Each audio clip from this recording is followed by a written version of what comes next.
Innal hamdalillah nahmaduhu wa nasta'inuhu wa nastaghfiruhu wa nastahdihi wa na'udzu billahi min shururi anfusina wa sayyiati a'malina may yahdihillahu fala mudhillalah wa may yudlilhu fala hadiyalah ashhadu an la ilaha illallah wahdahu la syarikalah wa ashhadu anna Muhammadan 'abduhu wa rasuluh alladzi la nabiyya wa la rasula ba'dah. Qala ta'ala ya ayyuhalladzina amanu ittaqullaha haqqa tuqatih wa la tamutunna illa wa antum muslimun. Amma ba'd, kaum muslimin dan muslimat, hadirin hadirat jamaah salat maghrib dan isya Masjid Tabar Rahmah rahimakumullah. Alhamdulillah, puji dan syukur kepada Allah Subhanahu wa taala. Malam ini kita dipertemukan kembali di majelis yang mulia ini, majelis ilmu yang bisa memberikan ketenangan hati kepada kita, ketentraman jiwa, memberikan semangat dalam kehidupan, serta cahaya di dalam perjalanan menujunya. Mudah-mudahan ilmu yang kita pelajari membuahkan amal dalam kehidupan kita. Apalagi kita berbicara tentang profil keluarga para sahabat Nabi yang dijamin masuk surga. Bagaimana mereka berinteraksi dengan keluarga, bagaimana mereka bersama anak dan keluarganya dalam kehidupan mereka. Mereka adalah qudwah kita, teladan kita di dalam berinteraksi bersama di dalam kehidupan dan bagaimana menunaikan hak-hak Allah Subhanahu wa taala. Kemudian ucapan salat dan salam untuk Nabi Muhammad sallallahu alaihi wasallam. Mudah-mudahan kita menjadi umatnya yang selalu berusaha meningkatkan ittiba kita kepadanya dan menjalankan sunnah-sunnahnya dalam kehidupan.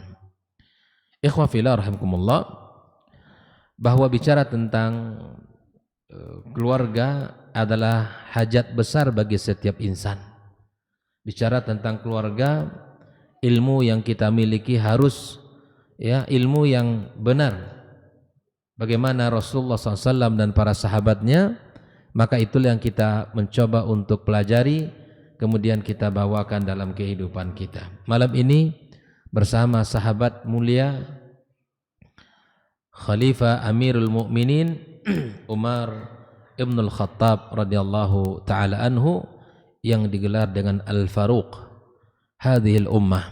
Al-Faruq artinya pembeda, yang membedakan, yang memiliki kekuatan pada agama beliau, dan itulah sahabat Nabi yang mulia radhiyallahu taala an Umar bin Khattab. Umar tidak asing bagi kita bahwa namanya Umar Ibnul Khattab Ibnu Nufail Ibn Abdul Uzza Al-Qurashi Al-Adawi. Kunyahnya Abu Hafsah. Hafsah adalah anak perempuannya. Hafsah adalah anak perempuan yang kemudian dinikahi oleh Rasulullah sallallahu alaihi wasallam, dan gelarnya adalah Al-Faruq. Umar Ibn Al-Khattab Al-Faruq. Ikhwah fillah rahimakumullah, Umar bin Khattab lahir 13 tahun setelah peristiwa tahun gajah. 13 tahun setelah peristiwa tahun gajah. Dan inilah masa kelahiran radhiyallahu taala anhu. Ayah beliau Al-Khattab ini tidak menjumpai masa kenabian, sementara ibunya Hantamah binti Hashim ibn Mughirah ibn Abdullah ibn Al-Makhzumiyah tidak ada riwayat yang menyatakan tentang keislamannya, tidak pula hidup di masa kenabiannya. Nah, ini secara singkat tentang siapa beliau dan keturunan dan nasabnya. Kalau bicara tentang kedudukan Umar di masa jahiliyah dan masa keislaman, tentu tidak asing bagi kita. bahwa datangnya Umar radhiyallahu taala anhu membawa kemuliaan kepada umat Islam. Keberadaan Umar di tengah-tengah kaum muslimin memberikan izzah, memberikan kekuatan, memberikan kemuliaan, memberikan semangat bagi kaum muslimin. Sehingga ada sahabat Nabi yang mengatakan bahwa semenjak Umar masuk Islam, kita atau kaum muslimin mazilna fi izzah. Kami merasakan betapa terasa umat ini terangkat. Hal ini tentu berkat doa Nabi kita sallallahu alaihi wasallam, karena Nabi berdoa, Allahumma izzal Islam, ya Allah kuatkan Islam, muliakan Islam dengan salah satu dari dua orang ini. Yang pertama adalah Abu Jahal, yang kedua adalah Umar bin Khattab radhiyallahu taala anhu. Maka Allah memberikan hidayah kepadanya, sehingga ketika datang Umar untuk mengumumkan keislamannya, para sahabat yang sedang bersama Nabi ada sedikit rasa kekhawatiran, karena Umar laki-laki yang kuat. Kalau memukul habis, sekali pukul selesai. Kalau dia mengayunkan pedang yang ditebas habis. Kekuatan fisik yang luar biasa. Dilihat Umar mengarah ke tempat Rasulullah sallallahu alaihi wasallam dengan para sahabat, maka ada kekhawatiran yang muncul di hati mereka. Untuk apa Umar datang? Maka di saat itulah Rasulullah SAW mengatakan, kalau dia datang untuk kebaikan kita sambut. Sampai ketika itu Hamzah, ya paman beliau, jangan takut. Kalau Umar datang untuk baik kita sambut. Tapi kalau Umar datang untuk berperang kita layani. Begitulah kehebatan, keberanian Hamzah di zaman itu. Lalu kemudian ternyata Umar datang membawa cahaya iman dan mengumumkan keislamannya kepada Rasulullah sallallahu alaihi wasallam. Nah, Umar bin Khattab radhiyallahu taala anhu itu terkenal dengan keberaniannya. Bahkan subhanallah, ketika Rasulullah sallallahu alaihi wasallam menyebutkan, kalaulah seandainya ada nabi setelah saya, maka Umar bin Khattab adalah nabi yang dipilih, ya, seseorang yang dipilih untuk menjadi nabi setelah Rasulullah sallallahu alaihi wasallam. Baik. Jaminan masuk surga di dalam sebuah hadis Rasulullah sallallahu alaihi wasallam, Nabi mengatakan Abu Bakar fil jannah, wa Umar fil jannah, wa Utsman fil jannah, wa Ali fil jannah. Kemudian Nabi juga mengatakan tentang kekuatan Umar, di mana Umar ini ya seseorang yang sangat dikhawatirkan, yang ditakutkan, bukan hanya sekadar manusia, tetapi ya syaitan pun.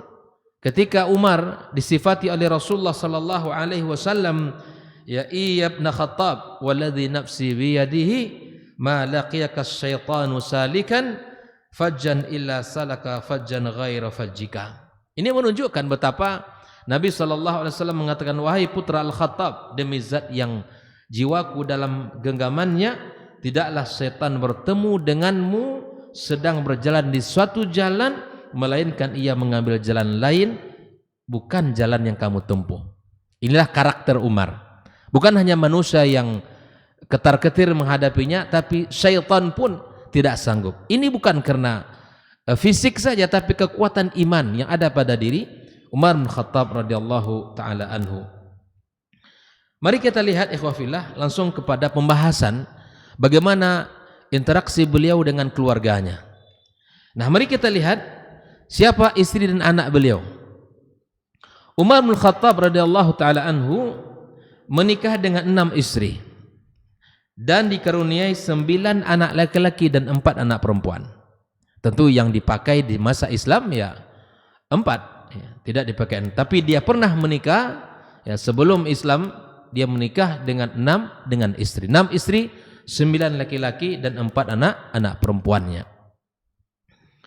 Sehingga jumlah anak beliau itu 13 orang. Mari kita lihat siapa saja istrinya. Yang pertama, Zainab binti Mad'un bin Habib ibn Wahab ibn Hudzafa ibn Jamah.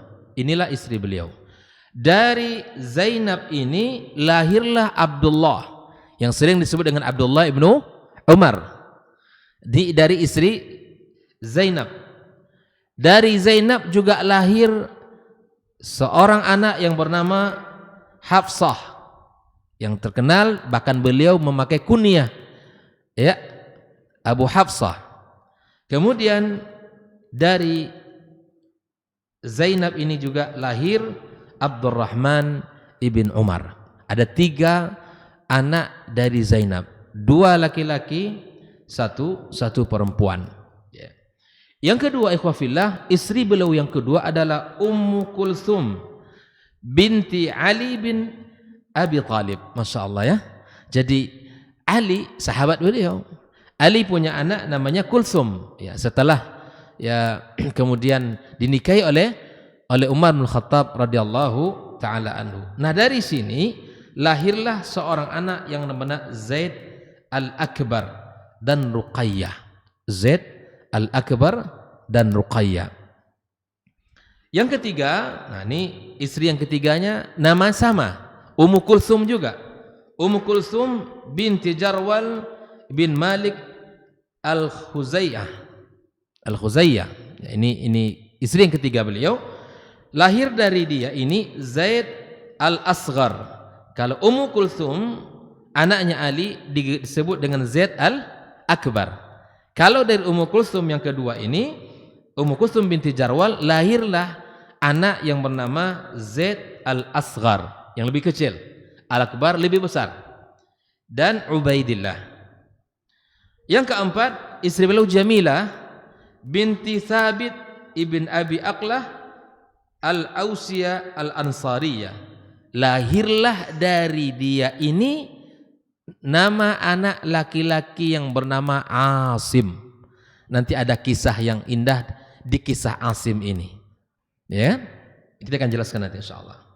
Yang kelima, istri beliau Ummu Hakim binti Harith ibn Hisham Al-Makhzumiyah. Dari sini lahirlah anak perempuan namanya Fatimah.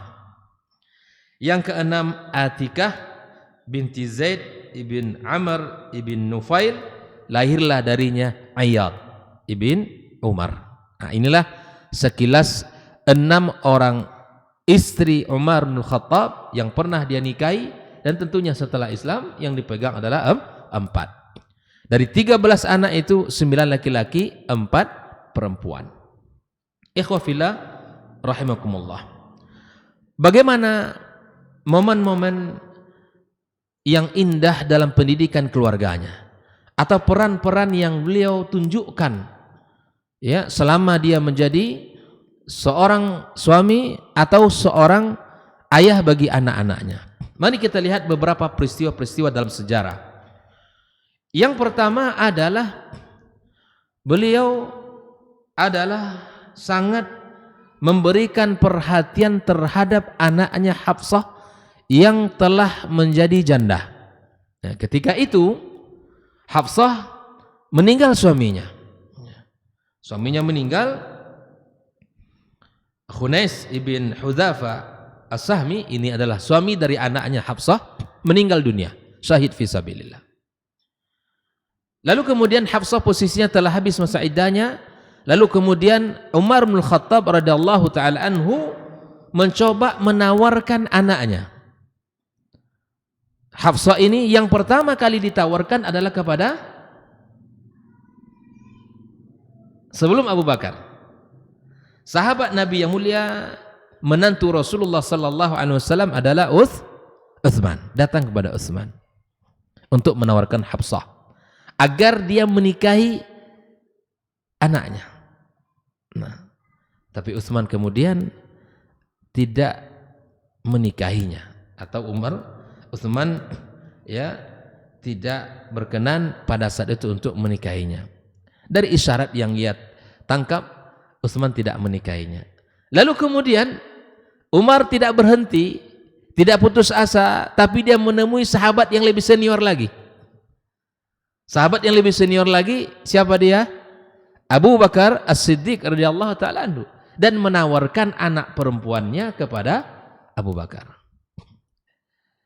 Nah, Abu Bakar di saat mendengarkan tawaran tersebut, maka dia tidak memberikan komentar banyak, tapi pernah Abu Bakar mendengarkan bahwa Rasulullah sallallahu alaihi wasallam pernah menyebut nama Hafsah.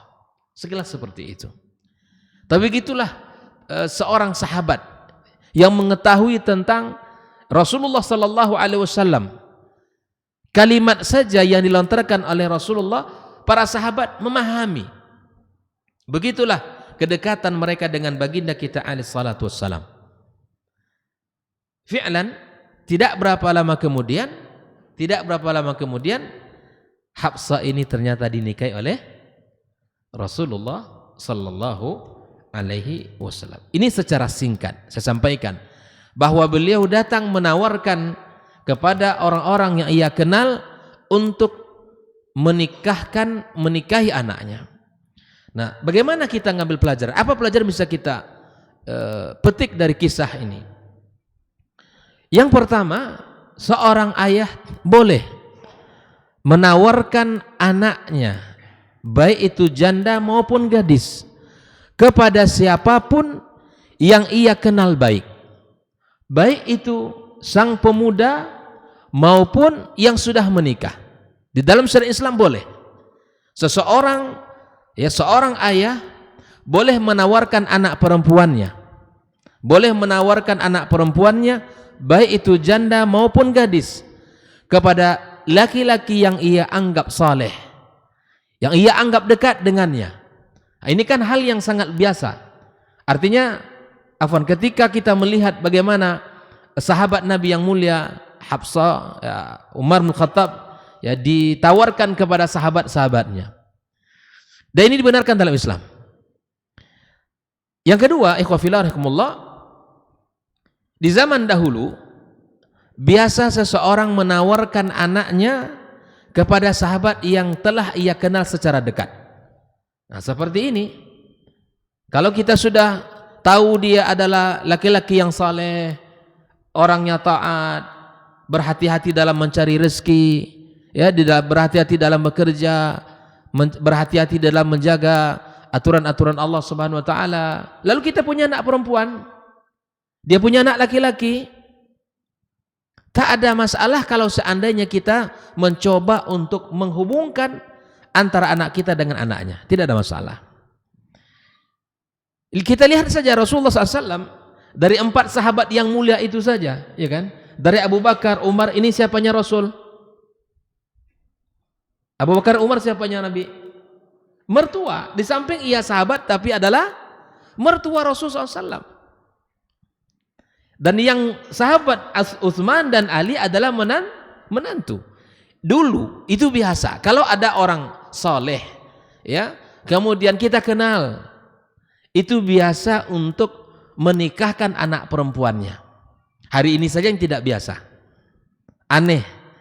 Seakan seperti apa rasanya gitu ya, kita menyerahkan anak kita kepada sahabat kita. Tapi kalau kita melihat bagaimana Rasulullah dan para sahabat, itu hal yang biasa. Justru kalau kita sudah kenal itu, lebih mudah kita untuk bisa memperbaiki kondisi dan keadaan. Ya, seperti kita lah jamaah ini kan. Ada anak-anak bujang yang rajin ngaji ini kan, tandai cepat orangnya. Ada kita anak perempuan lah, Masya Allah, salat 5 waktunya terjaga, ngajinya kencang, ibadahnya luar biasa, akhlaknya mulia. Udah, jangan ragu untuk menjadikan dia menantu. Jangan ragu untuk menjadikan dia menantu. Kalau dia saleh, kemudian akhlaknya mulia, walaupun mungkin penghasilannya belum ada, tidak ada masalah.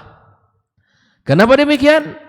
Karena Nabi sallallahu alaihi wasallam mengatakan thalathatun haqqun 'alallahi aunuhum. Ada 3 kelompok manusia yang wajib Allah tolong dan Allah bantu mereka. Salah satunya an-nakih yuridul afaf, yang menikah yang menginginkan kesucian dirinya. Jelas ya? Kalau ada anak muda saleh, baik, akhlaknya mulia, adabnya bagus, ibadahnya kencang, ilmunya mantap, maka segera untuk kita tandai dia. Bisa jadi opsi untuk menantu kita, insya Allah. Nah, ikhwah fillah rahimakumullah, ada kisah yang sangat menarik ya. Kisah Asim ya. Kisah Asim yang luar biasa ya. Di antara pelajaran bisa kita ambil dari perhatian Umar kepada anaknya adalah menikahkan putranya dengan wanita yang taat dalam agama. Menikahkan putranya dengan wanita yang taat di dalam beragama. Di antara kelebihan Umar bin Khattab radhiyallahu ta'ala ketika dia menjadi pemimpin, maka dia selalu memperhatikan rakyatnya di malam hari. Melihat berkunjung di sekeliling kota Madinah, bagaimana kondisi rakyat. Sampailah pada satu rumah yang kemudian terdengarlah di rumah tersebut terjadi dialog antara seorang wanita dengan seorang gadis, seorang ibu dengan anak gadisnya, yang mereka ini penjual susu. Pasar sudah diisi oleh orang-orang yang tidak jujur. Susu sudah dicampur dengan air, sehingga jualan mereka yang murni ini sedikit, karena harga masih mahal tapi kualitas masih asli. Kebanyakan susu yang ada ketika itu yang dijual sudah bercampur dengan air, sehingga harganya sudah turun. Kata sang ibu kepada wanita ini, bagaimana kalau kita campurkan susu ini dengan air? Kita akan mendapatkan penghasilan yang banyak, kemudian kita akan bisa menjual yang lebih murah. Kata sang anak gadis ini mengatakan, wahai ibunda, sesungguhnya Amirul Mukminin tidak membolehkan perilaku yang seperti ini. Tidak membolehkan perilaku curang, menjual dengan cara yang curang. Sang ibu mengatakan, Amirul Mukminin tidak tahu apa yang kita lakukan, tidak mengapa. Tapi kembali sang gadis ini mengatakan, wahai ibunda, Amirul Mukminin tidak mengetahui apa yang kita lakukan, tapi Rabbnya Amirul Mukminin sangat mengetahui apa yang kita kerjakan. Subhanallah, Umar bin Khattab sedang berada di luar rumahnya mendengarkan dialog antara sang ibu dengan anak gadis tersebut. Keesokan hari Umar mengumpulkan seluruh anaknya, dikumpulkan Abdullah, dikumpulkan Asim, dikumpulkan yang lain, dikumpulkan semua. Dikumpulkan.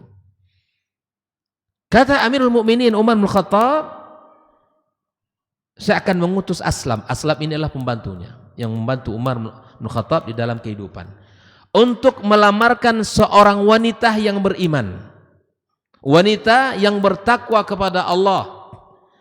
Maka kata Umar, kalau kalian tidak mau menikahi, maka saya akan cari jalan. Akhirnya Asim maju, wahai ayahku, saya menikahinya. Umar bin Khattab melamar wanita itu, ya, kemudian menikahkan Asim putranya dengan wanita yang beriman itu.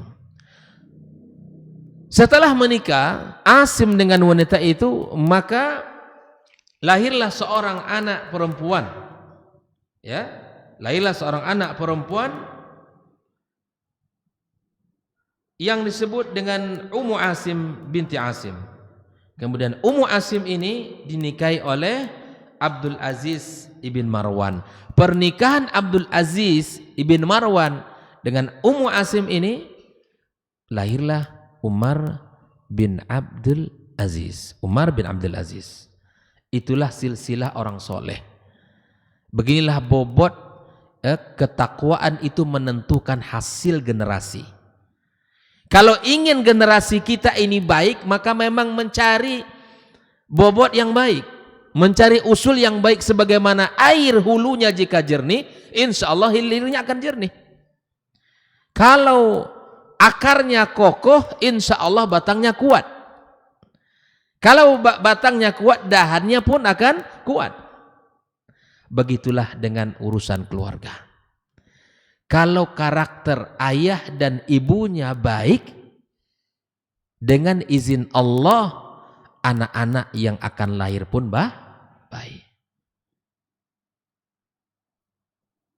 Maka tidak heran lahir Umar bin Abdul Aziz seorang pemimpin yang adil karena lahir dari sang ayah yang beriman dan ibu yang beriman pula. Kalau bahasa kita, ya, buah tak akan jauh jatuh dari pokoknya. Kalau orang tuanya baik, insya Allah, Pak. Makanya dalam pembahasan inilah para ulama mengatakan bahwa salahul abna bisalahil aba, bahwa kesolehan anak itu sangat tergantung dengan kesolehan orang tua. Kesolehan anak sangat berpengaruh dengan kesolehan orang tua. Kalau kita ingin soleh anak kita, maka pantaskan diri kita sebagai ayah yang baik, sebagai ibu yang soleha.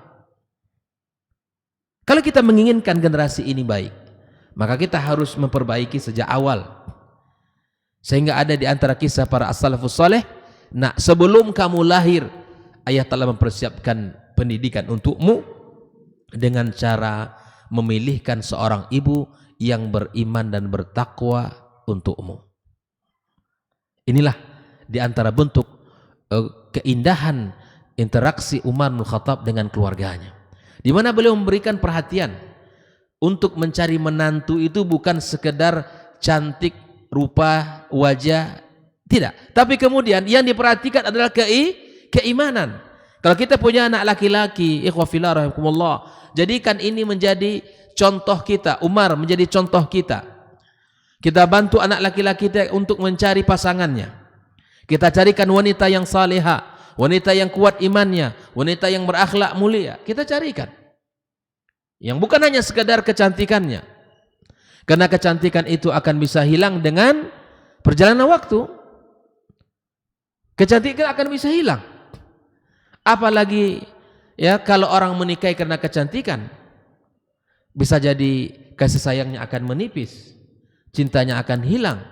Tapi ketika keimanan yang menjadi ukuran pertamanya untuk menikahi dia, di saat kasih sayangnya menipis, Allah yang akan menebalkan. Ketika cintanya kurang, Allah yang akan menambahkan. Itulah rahasianya kalau kita sudah libatkan Allah dalam urusan rumah tangga kita. Kalau kita sudah habis cara untuk mendidik anak kita, Allah punya cara untuk mendidiknya. Libatkan Allah dalam urusan rumah tangga kita. Ini bukti Umar ya melibatkan Allah di dalam urusan rumah tangganya. Mencari orang-orang yang takut kepada Allah untuk menjadi ya menantunya. Nah, ini kisah yang kedua. Kemudian di antara peristiwa yang terjadi dalam kehidupan rumah tangga Umar bin Khattab radhiyallahu taala anhu adalah kesabaran beliau. Ini di dalam kisah akhbar Umar disebutkan tentang kesabaran Umar bin Khattab radhiyallahu taala anhu menghadapi ya perilaku pasangannya atau menghadapi sikap istrinya. Kesabaran, muamalah yang baik, tidak melupakan hak orang lain. Ikhwafillah, lihat kisahnya. Di saat Umar bin Khattab radhiyallahu taala anhu di mana didatangi salah seorang sahabat yang ingin mengadukan kondisi dan keadaan rumah tangganya. Kebetulan dia mendapatkan seorang pasangan tawilul lisan yang suka cerewet kepada suami. Sehingga dia menghadap Amirul Mukminin untuk meminta nasihat bagaimana saya menghadapinya. Setibanya laki-laki ini di depan pintu Umar bin Khattab radhiyallahu taala anhu, kemudian dia pun mendengarkan ya perkataan-perkataan yang disampaikan oleh istrinya kepada Amirul Mukminin Umar bin Khattab radhiyallahu taala anhu, lalu kemudian dia pergi meninggalkan rumah Umar. Ketika laki-laki ini pergi, Umar memanggil, "Wahai saudaraku, kenapa engkau pergi? Ada apa yang bisa saya bantu untukmu?" Maka dia mengatakan, "Sesungguhnya saya datang wahai Amirul Mukminin untuk mengadukan kondisi rumah saya, bahwa istri saya begini dan begini." Disebutkan Amirul Mukminin Umar bin Khattab radhiyallahu ta'ala anhu memberikan kepadanya beberapa nasihat.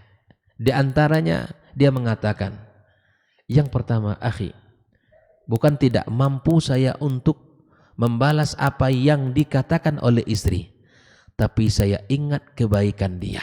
Inilah kunci agar rumah tangga kita bisa langgeng. Wala tansawul fadla bainakum. Walaupun ayat ini Allah pesankan kepada orang yang telah bercerai, jangan kalian lupakan kebaikan yang pernah ada di antara kalian.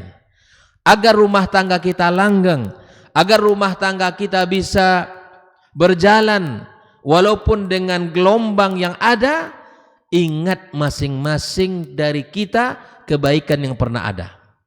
Kata Umar menyebutkan kebaikan istrinya. Yang pertama, istri saya yang telah memasak masakan untuk saya. Istri saya telah membuat adonan roti untuk saya. Diingat apa yang dilakukan oleh istri Umar.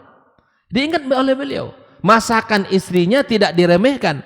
Kemudian ditambah lagi dengan membuat roti untuknya juga tidak diremehkan oleh Umar. Yang ketiga kata Umar, istri saya pun telah menyucikan baju saya. Dan yang keempat, istri saya telah menyusui anak-anak saya. Lihat Amirul Mukminin Umar. Bahwa beliau menghargai apa yang telah dilakukan oleh pasangannya. Sehingga bab itulah yang membuat Umar bisa bersabar menghadapi apa yang didengarkan dari lisan istrinya. Nah, kejadian ini bukan berarti bolehnya seorang wanita untuk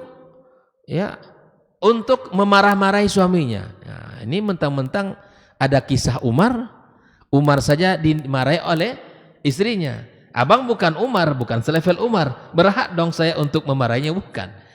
Ini pelajaran mahal untuk kita para suami agar kita bisa bersabar di dalam menghadapi kekurangan istri kita.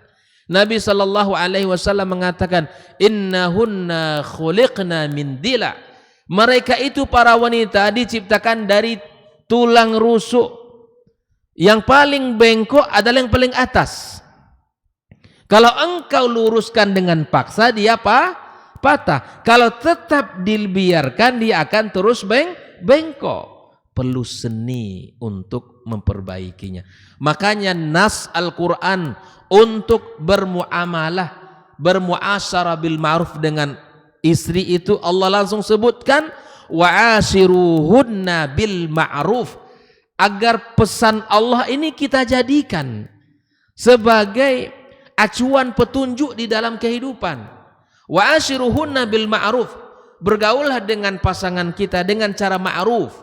Kata para ulama, bihusnil kalam, dengan ucapan yang baik, dengan ucapan yang indah. Itu caranya. Dengan sikap yang lembut kepada pasangan kita. Siapapun tidak akan pernah rumah tangga yang tidak akan pernah ada gelombangnya. Tidak ada rumah tangga yang tidak ada masalah. Sampai rumah tangga Rasulullah dan para sahabat pun mereka mengalami. Kita akan melihat nanti ada beberapa kisah. Tapi kemudian bagaimana masalah itu bisa diselesaikan dengan baik? Karena kita tahu prioritas kita dalam rumah tangga. Rumah tangga bukan kalah menang antara suami dan istri. Bukan kalah menang. Siapa menang siapa kalah, bukan. Kalau kita menghitung siapa menang siapa kalah, masing-masing akan memperlihatkan egonya. Tetapi dalam rumah tangga kita harus tahu prioritasnya apa. Kita inginkan keberkahan hidup kita. Kita inginkan ketenangan hati kita, kenyamanan jiwa kita, anak-anak kita tumbuh, kita beriman kepada Allah. Di mana rumah tangga yang penuh dengan keimanan ini, rumah tangga yang tumbuh dengan ketakwaan kepada Allah, itulah rumah tangga yang tidak disukai oleh syaitan. Karena kalau rumah tangga itu baik, Pak, banyak amal-amal saleh yang akan tumbuh dalam rumah tangga itu. Akan banyak keberkahan-keberkahan. Dan ini tidak ridha syaitan terhadap rumah tangga seperti ini. Jadi jelas ya, rumah tangga bukan perkara kalah menang. Rumah tangga bukan perkara sepele yang kemudian saya mudah saja untuk mengucapkan talak, kemudian mudah untuk mengatakan ini dan itu, tidak. Tapi kita harus tahu prioritas yang mana yang harus kita pertahankan. Ikhwah fillah rahimakumullah. Maka disinilah bahwa kesabaran Umar tadi pun diambil pelajaran oleh kita semuanya. Silakan untuk kita ambil pelajaran ya. Sesuai dengan kondisi dan keadaan kita. Sehingga kata Umar, ketika istrimu begini, diam sejenak. Karena biasanya marah istri itu tidak lama. Biasanya marah istri itu tidak lama. Sehingga apa ada di antara ungkapan para generasi salaf, wahai istriku, ketika engkau menjadi api, aku siap menjadi airnya. Ketika aku amarah, engkau pun harus siap menjadi orang yang siap meredamkan amarahku. Jadi begitu. Kalau kita marah, ya istri pun harus bersabar. Atau sebaliknya, ketika istri kita marah, kita juga harus bisa bersabar. Karena api bertemu dengan api akan terus bertambah. Dan itu tidak akan selesai urusan kita. Ikhwafillah rahimakumullah. Kemudian di antara perhatian Umar bin Khattab radhiyallahu ta'ala, dia selalu melibatkan anaknya dalam majelis ilmu dan memotivasi belajar untuk selalu memiliki kelebihan-kelebihan dan kebaikan-kebaikan. Di suatu majelis diriwayatkan bahwa Abdullah bin Umar radhiyallahu ta'ala anhuma bahwa hadir bersama ayahnya di majelis Rasulullah. Di situ ada para sahabat-sahabat yang besar, sahabat-sahabat kibar seperti Abu Bakar, Umar dan lain sebagainya, ayahnya, Utsman, Ali dan lain sebagainya. Hadir, dibawa oleh beliau sang anak untuk duduk dalam majelis ilmu. Ketika itu Rasulullah sallallahu alaihi wasallam menyebutkan sebuah perumpamaan. Ya, sesungguhnya di antara pepohonan ada pohon yang daunnya tidak pernah gugur. Dan pohon itu sebagai perumpamaan bagi seorang muslim. Ya, beritahulah kepadaku apa pohon itu, kata Rasul. Orang-orang membayangkan bahwa pohon itu ya terdapat di daerah pedalaman, ya, sementara aku membayangkan dalam hati bahwa pohon itu adalah pohon kurma. Tetapi Abdullah bin Umar tidak berani menyampaikan jawaban itu, padahal dia faham, padahal dia mengerti yang dimaksud oleh Nabi sallallahu alaihi wasallam adalah pohon kurma. Tapi dia tidak mau untuk menjawab karena sungkan. Di situ ada para kibar as-sahabah. Ya. Akhirnya, ya, Abdullah mengatakan, namun aku malu untuk menuturkannya. Mereka berkata, wahai Rasulullah, beritahu kami tentang pohon itu. Rasul kemudian mengatakan, pohon itu adalah pohon kurma. Apa yang disampaikan Rasulullah SAW, itulah yang ada di dalam jawaban yang ada pada Abdullah ibnu Umar. Nah, Abdullah mengatakan, aku pun menyampaikan jawaban itu kepada hatiku dan kepada ayahku. Kemudian sungguh kamu mengatakan yang lebih aku sukai daripada aku mempunyai ini dan itu. Masya Allah, ya. Jadi ini bentuk motivasi. Ketika engkau mengatakan itu, wahai Ananda, kata Umar kepada anaknya, lebih aku sukai daripada aku memiliki itu dan ini. Artinya sesuatu yang berharga. Ketika engkau berusaha bicara dan menjawab pertanyaan itu, ayah lebih bangga kepada kamu daripada ayah punya ini dan punya itu. Ini sebuah motivasi, ya. Anak-anak kita ajar dia untuk berani bicara, ya. Kita ajar dia untuk bisa mengatakan sesuatu. Jangan kita sedikit jangan ngomong. Jangan.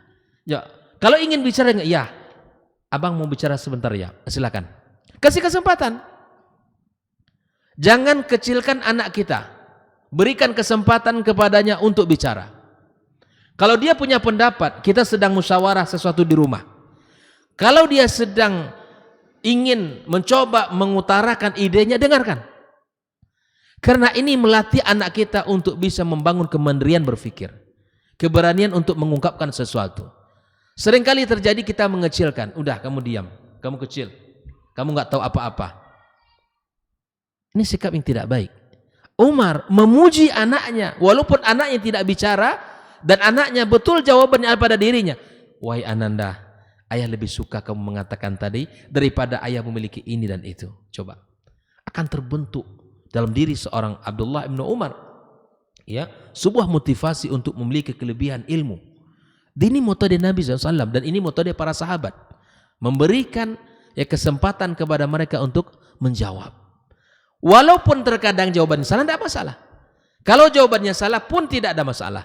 Karena anak sedang belajar untuk mengungkapkan sesuatu. Biasakan di rumah kita, anak-anak kita latih dia bicara. Latih dia untuk memberikan pendapat. Biasakan untuk suruh mereka. Ya. Kita latih mereka untuk duduk, berbicara, duduk, musyawarah dengan sesama mereka. Nah, ini khawfillah. Inilah yang membuat putranya Abdullah ibnu Umar kemudian menjadi sahabat Nabi terkemuka yang paling banyak ya riwayatnya dalam hadis Nabi kita sallallahu alaihi wasallam, karena muncul motivasi dari seorang ayah untuk memiliki kelebihan-kelebihan. Ya. Maka kalaupun anak kita ingin ya bicara, berikan kesempatan walaupun bicaranya tidak sesuai dengan apa yang kita inginkan, tapi itu adalah dalam rangka melatih ya kehidupan anak-anak kita. Ikhwah fillah rahimakumullah, di antara peristiwa yang terjadi dalam rumah tangga Umar bin Khattab radhiyallahu taala anhu adalah kekhawatiran terhadap penyalahgunaan jabatan orang tua. Ini sebuah kisah yang sangat indah ya. Di mana Abdullah bin Umar ya radhiyallahu taala anhu mengatakan, aku membeli onta, aku tempatkan onta itu di tempat ternak negara ya, yaitu adalah ternaknya negara. Tatkala unta gemuk, aku menawarkannya kepada pembeli. Umar bin Khattab mengatakan, ya, melihat unta yang gemuk itu punya siapa? Unta yang gemuk itu punya siapa? Kemudian Abdullah bin Umar mengatakan, menjawab, ini punya anakmu, Abdullah bin Umar. Subhanallah. Ketika tahu itu adalah punya anaknya, maka kemudian Amirul Mukminin Umar bin Khattab radhiyallahu taala anhu langsung menjualnya dan kemudian mengatakan, berapa modal kamu untuk membeli onta itu? Setelah disebutkan modalnya, maka langsung diberikan kepada kepada anaknya modal tersebut, kemudian keuntungannya diserahkan kepada Baitul Mal. Keuntungannya langsung diserahkan kepada Baitul Mal. Ini kekhawatiran Umar kalau anaknya memanfaatkan jabatan sang ayah. Lihat pendidikan yang luar biasa ya. Ketika itu terjadi, Umar langsung mengambil sebuah tindakan. Hal ini juga terjadi tentang kesederhanaan keuangan dalam rumah tangga. Ada sebuah kisah yang luar biasa juga. Kurir dari Raja Romawi mendatangi Umar bin Khattab radhiyallahu taala anhu, kemudian istri Umar bin Khattab menghitung uang 1 dinar. Lantas menggunakan untuk membeli minyak wangi dan menaruhnya dalam sebuah botol, lalu kemudian dikasih ya dihadiahkan untuk istri Raja Romawi melalui kurir yang datang tadi. Begitu kiriman datang kepadanya, istri Romawi mengosongkan botol-botol tersebut, lalu kemudian diisilah botol itu dengan permata-permata istri dia. Artinya yang dikasihkan oleh istri Umar adalah minyak wangi yang dihadiahkan kepada istri Raja Romawi. Kemudian botol itu setelah tiba dikosongkan dari minyak, kemudian diisi dengan permata. Kalau kemudian dikirim lagi kepada istri Umar. Nah, begitu kiriman datang, istri Umar menuangkan semua isi di atas hamparan, dibukalah semua. Saat itu juga Umar bin Khattab masuk. Dia bertanya, apa ini? Kemudian istrinya mengatakan mengenai apa yang sebenarnya terjadi. Maka Umar langsung mengambil permata itu, lantas menjualnya dan menyerahkan uang 1 dinar kepada istrinya. Sebagai mana dia di awal membeli minyak itu dengan 1 dinar milik uang istrinya. Selebihnya dimasukkan ke dalam Baitul Mal. Inilah pemimpin. Kalau hari ini enggak, tas istrinya mantap-mantap miliaran kan, dengan mobilnya begini dan itu, anaknya ini dan itu. Subhanallah. Ini amanah yang harus kita tiru. Wallahu taala alam. Jadi masih banyak kisah dari kehidupan Amirul Mukminin, dan